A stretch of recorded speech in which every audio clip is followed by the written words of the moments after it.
Hola amigos del canal, bienvenidos a un nuevo video. Por supuesto, en este canal siempre te traemos historias interesantes, recortes de prensa que han captado mi atención y en el día de la fecha los quiero compartir con ustedes. Estaba justamente mirando un poco la televisión alemana y me quedé impresionado por este documental. Voy a poner solamente un fragmento y luego te explico todo lo que hablan. Y por supuesto vamos a hacer énfasis en esto tan súper interesante, porque aquí se habla del naturalista con vocación científica Alexander von Humboldt. Y bueno, vamos a tratar un poco primero de entrar en contexto quién es Humboldt.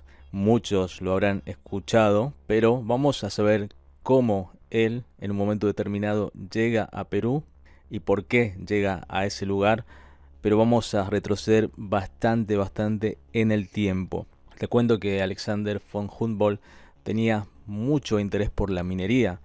Su primer libro, Observaciones mineralógicas sobre algunos basaltos en la cuenca del Rin, fue publicado en 1790, cuando el científico contaba escasamente con 21 años de edad.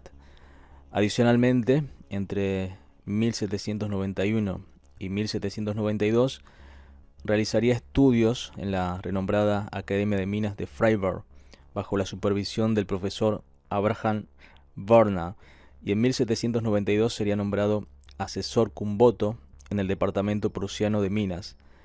En 1793 dio inicio a su labor como superintendente de minas en Franconia y al año siguiente fue designado consejero de minas. En 1795 se le nombró primer consejero de minas, categoría máxima luego del ministro competente. Su experiencia en la Academia de Freiberg lo puso en contacto directo con los yacimientos mineros, ya que era usual que las clases teóricas se complementaran con el trabajo práctico. Así, al igual que los mineros, los estudiantes viajaban los días de labor a las 6 de la madrugada hacia los socavones para trabajar toda la mañana al servicio de un minero. Las clases formales se impartían durante la tarde. El profesor Werner demandaba de sus estudiantes la redacción de monografías sobre temas específicos y estimulaba a sus pupilos a coleccionar minerales. En esta academia, Humboldt sería influenciado por la teoría de Lavoisier, quien hizo de la química una moderna ciencia natural cuantitativa, la cual propagaría posteriormente durante sus viajes. Hay que también tener en cuenta que cuando Humboldt estuvo en Freiberg, existía allí un círculo de científicos internacionales reunidos alrededor del maestro Werner, conformado por algunos españoles, portugueses, noruegos y otros extranjeros. Y es que hacia fines del siglo XVIII, la Academia de Freiberg se había convertido sin duda en el centro europeo más importante para el estudio de la ciencia de la minería. Obviamente, los conocimientos de minería adquiridos por Humboldt durante sus estudios le fueron muy beneficiosos durante su gran viaje por América, no solamente para llevar a cabo sus investigaciones geológicas, y en especial vulcanológicas, sino también en términos puramente prácticos, cuando por ejemplo se le solicitó consejos sobre ciertos asientos mineros durante su estadía en el Virreinato de México. Como hombre de su época, Humboldt también entró en el terreno de los inventos, orientándolos a facilitar la labor de los mineros en sus exploraciones y actividad extractiva. Creó, por ejemplo, una luz inextinguible y una máquina respiratoria. La primera era un anticipo de lo que sería posteriormente la famosa lámpara de minas de Davy, y la segunda era un modelo previo a las modernas máscaras de gas. En 1798, Humboldt conoció y entabló amistad con el botánico francés Aimé Bonpland, y juntos comenzaron a explorar las posibilidades de llevar a cabo una expedición científica con el apoyo del gobierno francés. Pero a último momento, el financiamiento ofrecido para respaldar el viaje exploratorio se canceló, quedando entonces los jóvenes científicos con el proyecto sin materializar. Pero el año siguiente, en marzo de 1799, Humboldt fue presentado a los reyes de España en la corte de Aranjuez. Aprovechó de esta oportunidad para expresarle al rey Carlos IV su genuino deseo de visitar las colonias hispanoamericanas.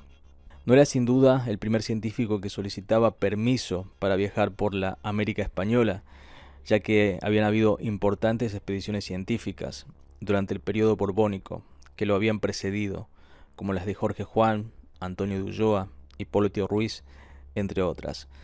Además de la llevada a cabo por el conocido científico francés Lacondamine en 1735, es decir, 64 años antes, que sería tomada como punto de referencia. Quizás la ventaja que tenía Humboldt frente a los otros viajeros era su sólida formación como geólogo minero. Esto pudo haber influenciado en que el rey lo apoyara en su empresa con la esperanza de que durante la expedición se pudieran descubrir nuevos depósitos de minerales o, en todo caso, implementarse nuevos métodos para trabajar los yacimientos antiguos, elevando su productividad. Además, su calidad de titulado barón von Humboldt debe también haber influenciado en que la corte española lo tratara con particular consideración.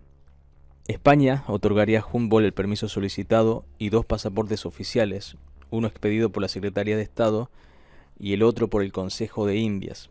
Para Humboldt, un protestante, se extendió además una carta especial de recomendación firmada por Su Majestad Católica, Carlos IV. El trato que recibió Humboldt en España fue tan deferente y las facilidades otorgadas tan amplias que ello lo llevó a escribir con entusiasmo: nunca antes a un viajero se le ha concedido un permiso tan ilimitado, y nunca antes a un extranjero ha sido honrado con tantas muestras de confianza como las que me ha otorgado el gobierno español.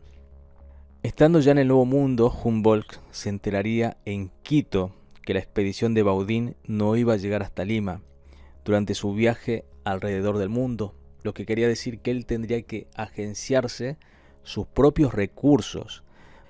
Tras recibir esta noticia, Humboldt y su asistente Bonpland emprenden la ruta de las provincias de Cuenca y Loja al sur de la audiencia quiteña para internarse en el Amazonas, llegando a la región de Jaén, donde permanecieron 3 semanas para luego emprender el trayecto hacia el Perú. Y bueno, aquí quiero ir. Ya te puse en contexto sobre cómo llegó Humboldt a Perú y ahora vamos a hablar de qué pasó cuando él comienza a navegar por las aguas del Pacífico, este explorador incansable, en esa aventura donde él nota con atención el agua sobre el cual navegaba a casi 1000 kilómetros de la costa. Recordemos que desde hace siglos los navegantes y pescadores nativos ya habían notado que el agua en esa zona era más fría, pero nadie la había medido de manera sistemática. Humboldt era un obseso y quería medirlo todo. Entonces dijo: voy a registrar la temperatura y la velocidad de esta corriente. Los datos que recopiló sirvieron para notar que el agua en esa región del Pacífico es más fría que en otras partes de ese océano. Su hallazgo fue un gran avance para la ciencia, tanto que hoy a ese fenómeno se le conoce como la corriente Humboldt. Mientras en otras áreas del Pacífico el agua puede estar a unos 24 grados centígrados, en la corriente Humboldt puede rondar los 14. Pero el tema es en qué consiste esta corriente que juega un papel clave en el equilibrio de la naturaleza y hoy se ve amenazada por el cambio climático. La corriente Humboldt, también llamada corriente de Perú, viaja de sur a norte, desde el tercio superior de Chile hasta los límites entre Perú y Ecuador. El movimiento de la Tierra empuja las aguas profundas y por lo tanto frías hacia el norte y hacia la superficie. Esto no solo enfría el agua de la superficie, sino que impacta los ecosistemas costeros a su paso. En Chile, por ejemplo, el desierto de Atacama se debe en gran parte al frío y la sequedad que generan las corrientes en el ambiente. También hace que en Perú, regiones que podrían tener climas con características del tropical húmedo, sean más bien secos y áridos. Pero el verdadero poder... Durante las últimas décadas, la corriente de Humboldt produjo más peces que cualquier otro sistema marino, según datos de la Organización de las Naciones Unidas para la Alimentación y Agricultura. Se calcula que provee cerca de un 6% de la pesca global y mueve un negocio de unos 20.000 millones de dólares anuales. Un estudio de Naciones Unidas de 2018 sostiene que la corriente de Humboldt está amenazada por el cambio climático y puede perder parte de su producción. Según la FAO, entre 2005 y 2015, cada año en esta región se pescaron más de 9 millones de toneladas de peces, moluscos y crustáceos, pero la tendencia es decreciente. La FAO advierte que en parte esto se debe a la sobreexplotación, pero también a fenómenos climáticos que afectan la zona. La corriente de Humboldt es muy sensible al fenómeno del Niño, que calienta las aguas. Esto hace que se caliente el agua de la superficie. A su vez, el agua fría queda más al fondo y no recibe la luz del sol. Este ciclo disminuye la producción de plancton, lo cual afecta a toda la cadena alimenticia. El cambio climático podría hacer más frecuentes y más intensos fenómenos como el Niño. La FAO calcula que en los próximos años se espera una disminución del 33% del área rica en zooplancton en el centro y en el norte de la corriente Humboldt y del 14% en el sur. Todo lo que dependa de un sistema de aguas frías sufriría un cambio que podría ser bastante violento. Esa es una de las múltiples amenazas que tiene el sistema. Para el biólogo, la corriente de Humboldt es vital para la economía y la naturaleza, así que la clave está en buscar maneras de mantenerla viva y usarla de manera sostenible. Si este video te ha impactado, por supuesto te invito a que lo compartas con tus amigos en todas tus redes sociales. Agradezco un like de tu parte y que me dejes tu opinión ahí en la sección de comentarios. Como siempre, te mando un saludo y te deseo un lindo día. Chau, chau.